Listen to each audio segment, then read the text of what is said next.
Hello guys, ચલો આજે આપણે તમને મારે કિચનની ટૂર કરું. ચલો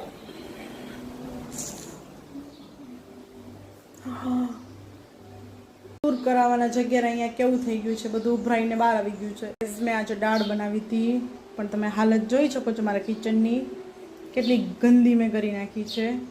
અને દાળની બી હાલત તમે જોઈ શકો છો. દાળ તો સારી જ બની છે, બટ થોડીક બહાર ચાલી ગઈ છે, તો ચાલ્યા રાખે. કિચનને જે સાફ કરવામાં મહેનત છે ને, એમાં જ કંટાળો આવી જશે. તમે જોઈ શકો છો અત્યારના વાગ્યા છે 12:15 વાગ્યા છે મારી ઘડિયાળમાં, ને હું મારા હસબન્ડની વાટ જોઉં છું, હજી આવ્યા નથી ને દાળ ઉભરાઈ ગઈ છે. એમ તો દાળ સારી બની છે, સાવ ફેંકી દેવાય એવી બી નથી બની. ફોનના ચક્કરમાં આજે મારી દાળ બગડી ગઈ છે.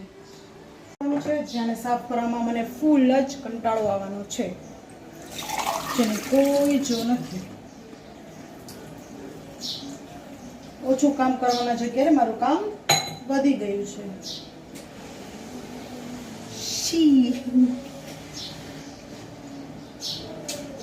હવે મને ગેસ ધોવો પડશે.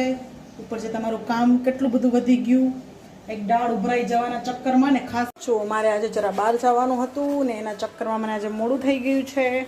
હવે મને પહેલાં સાફ સફાઈ કરવી પડશે. જોઈ શકો છો કે મેં મારું કિચન એકદમ નીટ એન્ડ ક્લીન કરી નાખ્યું છે. આપણું હથિયાર પકડી લીધો છે. જઈએ છીએ ઉપર મંદિર તરફ.